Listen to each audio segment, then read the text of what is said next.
And obviously this high voter turnout led to this. This picture makes me both happy and sad. It's like the most bittersweet picture ever. Because obviously, turnout was incredibly high. The same-day registration line was very long, almost the entire day. And it was students clogging it up, like almost entirely. I think that's pretty safe to say.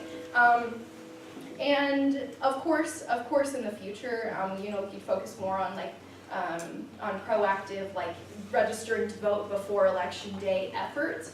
But when you have 4 people from the university coordinating all civic engagement efforts, there are 4 students earning minimum wage, including myself, working overtime in order to make this event happen. And we made that happen, I'm not complaining. So, however, there were a lot of people waiting in line up to 3+ hours. On election day, I personally saw a lot of people being turned away from voting, which was really disappointing. Obviously, it's like you cared enough to come here, you probably did your research, you have your documents, and the line is going to be the thing that keeps you from making your voice heard. And it's not just students. I saw plenty of people getting turned away because there are plenty of general community members who thought to same-day register to vote as well, and they did not realize that students would be making the line several hours long.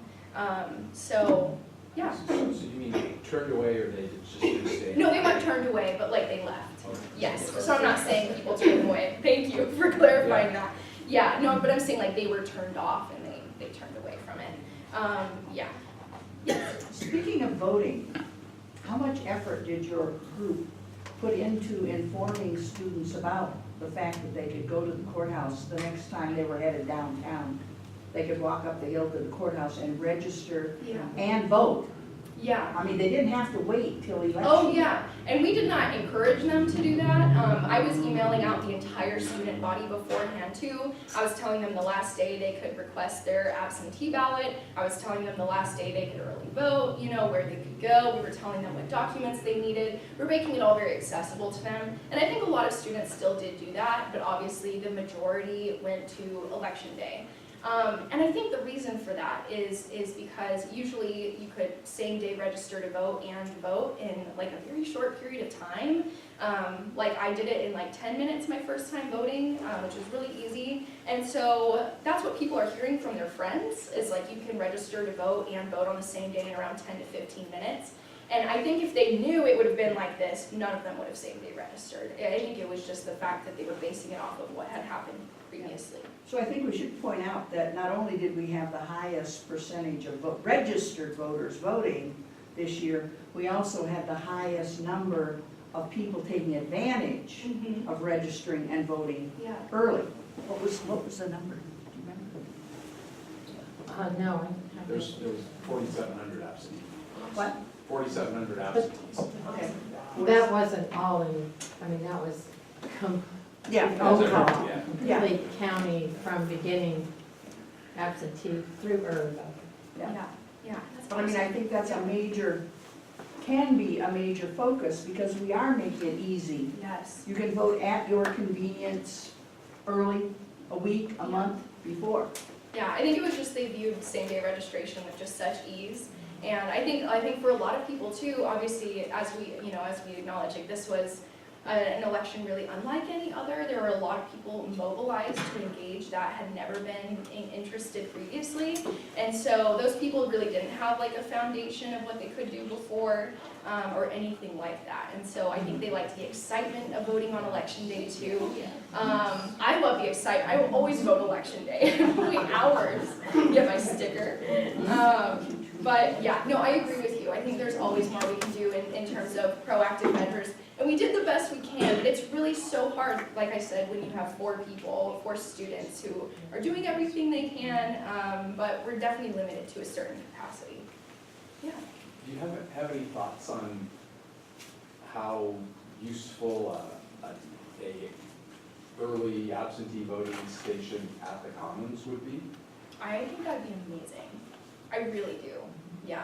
Because they come, they show up, and they would love to make it more accessible, especially after seeing this. My biggest fear with this is that it's not even just the people who were turned off from voting this one time, it's them thinking that it's always like this. You know, like especially if this is their first time voting, this is their image of voting now, was standing in this line for hours. Like I personally was talking to people around me, I'm like, don't leave, don't you dare, I know you don't have anything, don't go.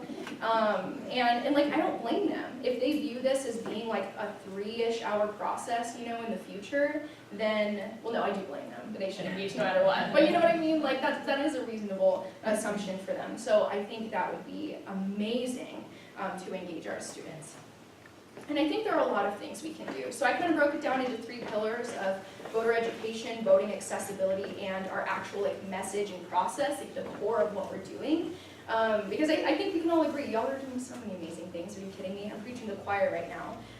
But our efforts really do have to be comprehensive. We can't educate people to vote if they aren't actually able to get to the polls, and we don't want to get them to the polls if they have no idea what they're voting for or what they believe in. And if we're not engaging them in the process in the first place or bringing them into our message, then everything else we do is going to fail too. So I think there are a lot of things that we are already doing, and of course more things that we can always do. In terms of voter education, I think it's critical that we continue to condense information and make it easy to understand, just like the League of Women Voters voting guide or our legislative report card. I think there's a lot of value in that. And I think some people disagree because they want like information to all be very like nuanced and comprehensive, and they want to share like every little bit of detail when we're sharing information.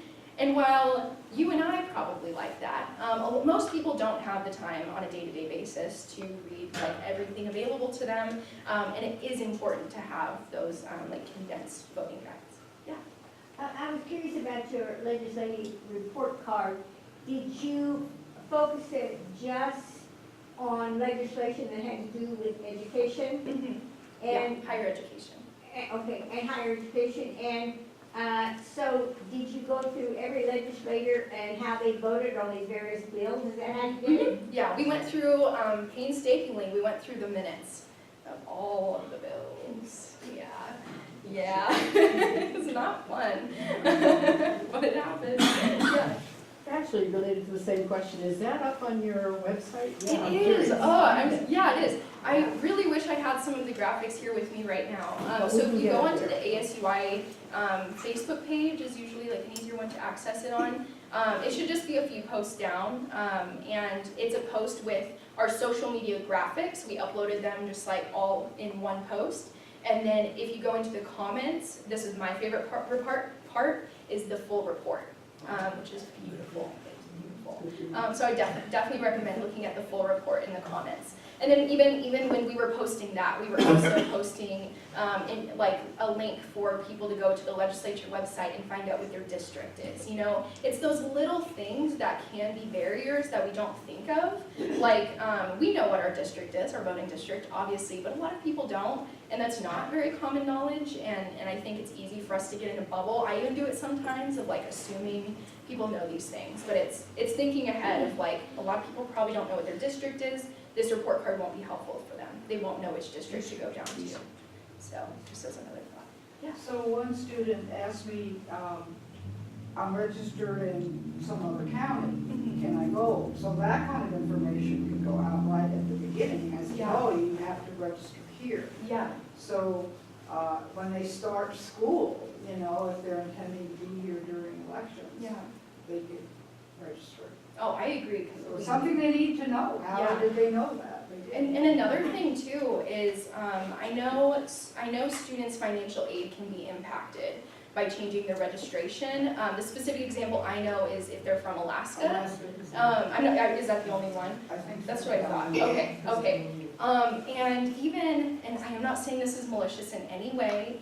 I think it was very well intentioned, but even at the polls, I even personally heard it, and I heard it from a lot of other people, that they heard some polling staffers telling students that like, oh, just so you know, like your financial aid can change if you change your registration.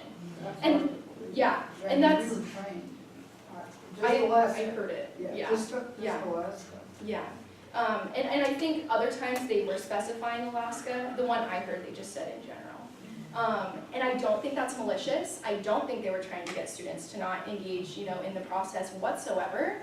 And it's very well intentioned, right? Like they don't want their financial aid to change, but students were hearing that and thinking like, well, I don't know where to go to find out if that'll affect me, because not everyone was specifying Alaska. So it's little things like that would easily be enough to turn someone away if they didn't have that information. Yep. I wonder if having voter registration available at that thing at the beginning of the year where all the clubs do their, Yeah. that'd be pretty easy There are maybe. so many opportunities to engage. Yeah, and it's great because, of course, like, this current administration of the student government, this is our priority, you know, we'll like plug this wherever. But even after this year ends, we want to make these efforts sustainable, so even solidifying, like a year-to-year tabling at certain events, there's another Get Involved fair in the spring, you know, that could easily be tabled at, and that could be done with the Department of Student Involvement. Because we're eager to help you too, and not just as individuals, but as departments. Like our founding belief, you know, is getting people involved and making sure their voices are being heard on social issues. And so even if you don't know where to start, and we just reach out to people who might know, like the Department of Student Involvement, for example, you'll get bounced around until they find what you can do to engage